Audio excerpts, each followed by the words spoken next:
Alors, c'est un petit tuto sur l'outil EduCartable qu'on utilise à l'école d'Alat pour assurer la continuité pédagogique avec les parents et les enfants.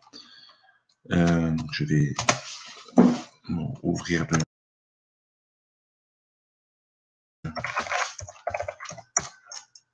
du Move.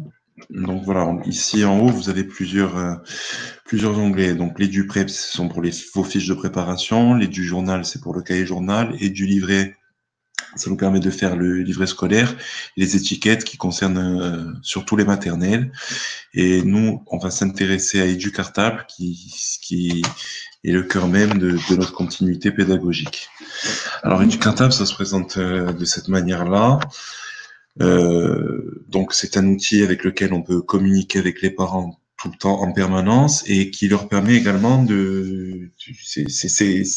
la communication est réciproque parce que ça leur permet de nous envoyer des messages quand on donne un travail, on a le retour qui peut arriver directement sur ici, comme vous le voyez sur le cahier de liaison.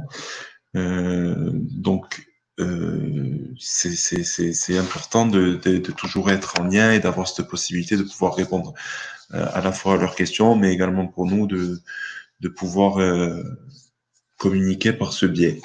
Alors, je vais aller là, ici, sur ma gauche, sur le carnet de liaison, et vous montrer comment on peut envoyer les choses. Alors, avant de cliquer dessus, je voudrais préciser que sur EduMove, on peut à la fois envoyer des fichiers PDF, Word, bien entendu, mais également, et c'est important, des fichiers audio et des fichiers vidéo. Donc ça, c'est quand même quelque chose d'intéressant pour nous, enseignants, et pour les enfants. Donc je clique dessus.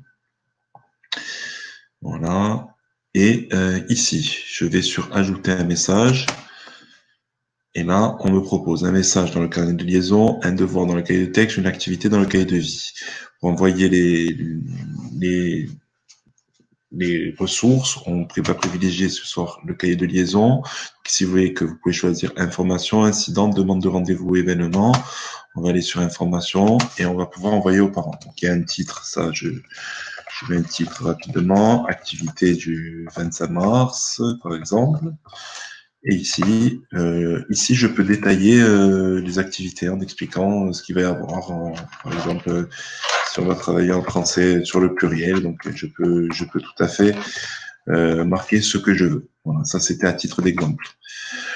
Alors oui, là c'est une fonctionnalité très intéressante puisque vous voyez qu'on peut à la fois envoyer à la classe entière, donc ce qui peut nous servir quand on veut envoyer des leçons ou des fichiers à toute la classe, mais on a aussi la possibilité d'envoyer en choisissant les élèves. Et ça, c'est très important parce qu'on est en plein cœur de la différenciation pédagogique qu'on met habituellement en place dans la classe. Et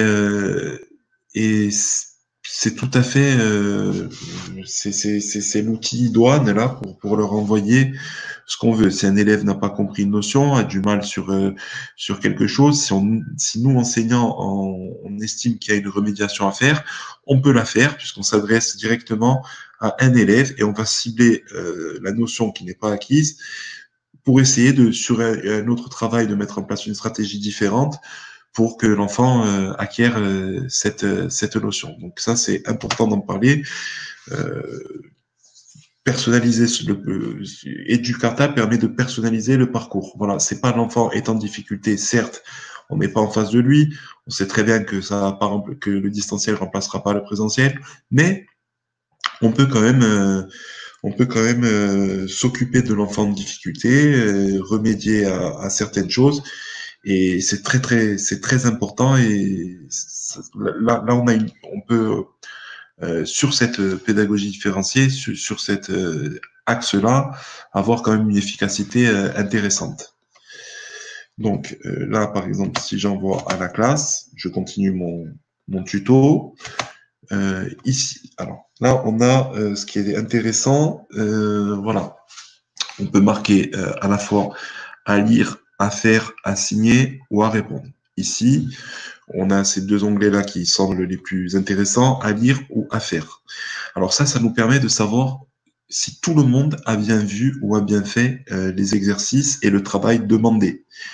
Si tout le monde a bien consulté d'abord dans un premier temps et a fait.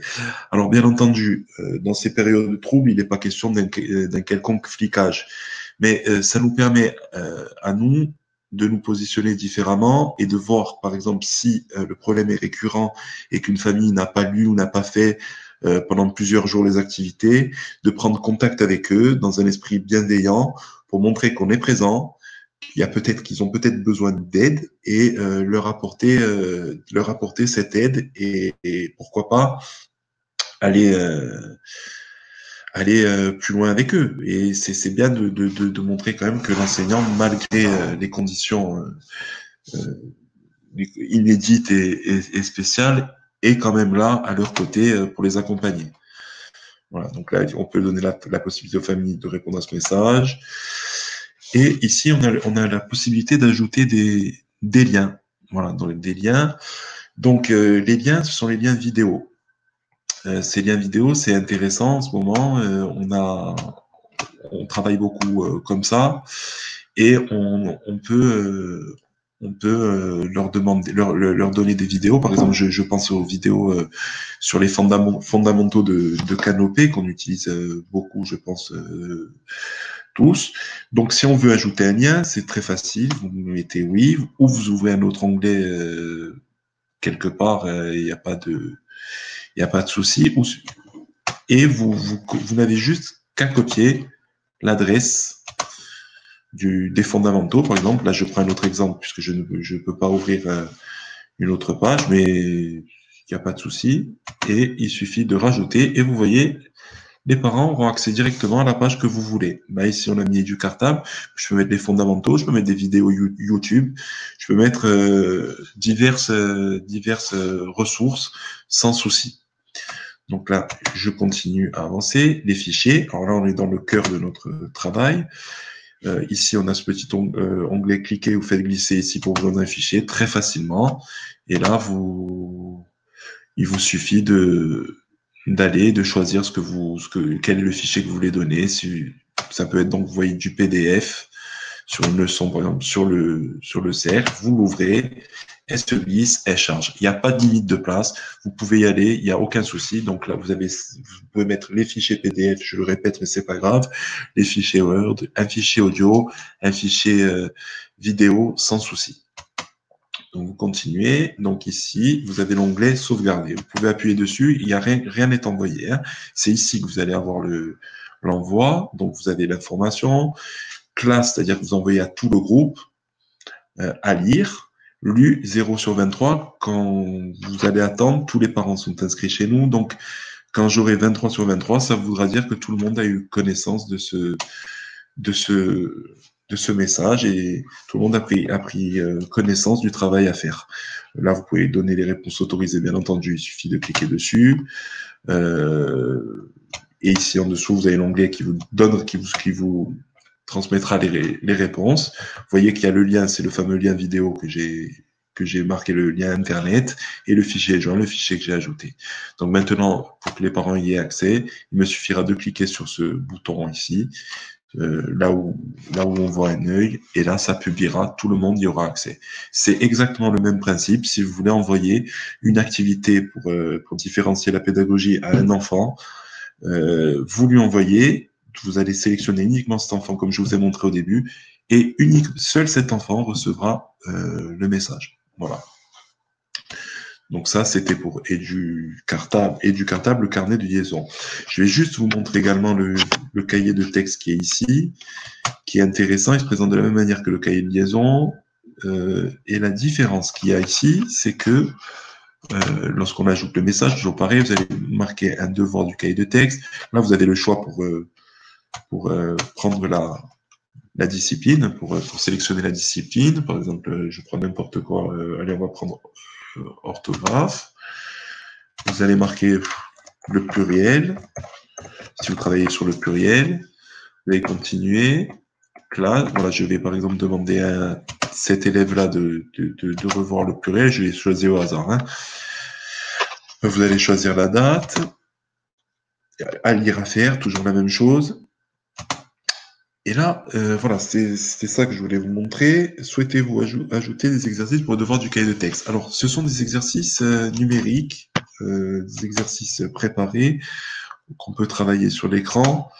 Et c'est intéressant. On a toute une batterie d'exercices. Donc, en français, vous avez 125 exercices qui se déclinent en plusieurs choses, en plusieurs niveaux. Voilà. Vous avez des exercices qui vont du CP au CM2, bien entendu. Il y en a même qui dépassent jusqu'à la sixième. Donc, c'est assez intéressant. Alors oui, le pluriel, je crois qu'ils les ont placés ici, en grammaire, me semble-t-il.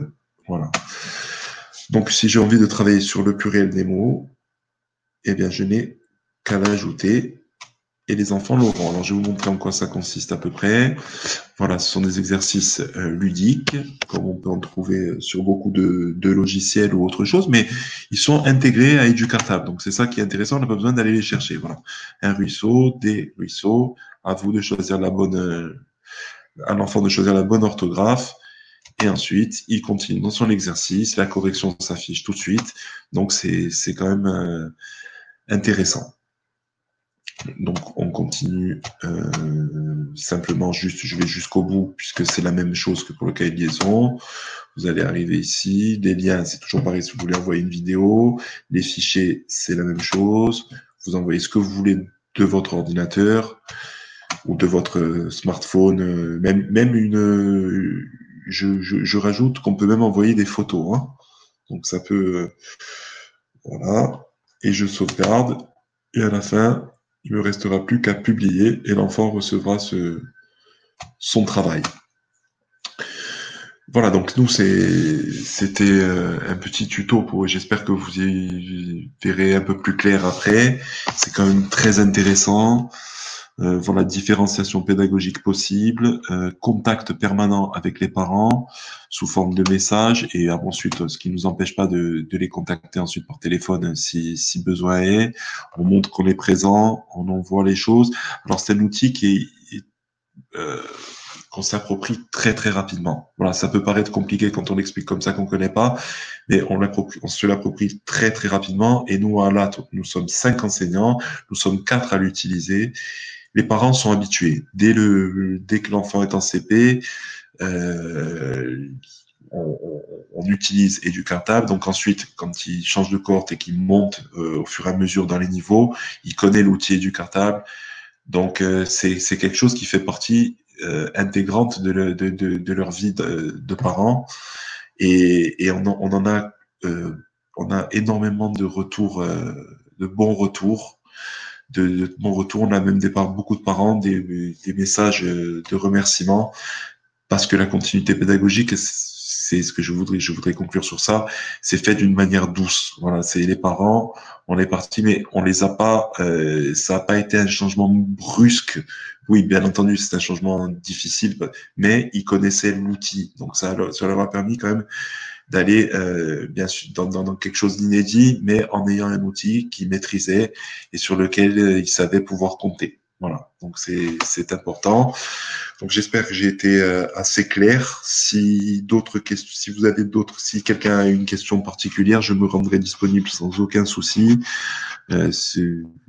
Mon Liren vous donnera mon numéro de téléphone, ou vous pouvez m'envoyer un mail. Il n'y a pas de souci, je me rendrai disponible et je vous répondrai dans les meilleurs délais. Voilà, j'espère avoir été clair. Alors à bientôt et bon courage à tout le monde et prenez tous soin de vous.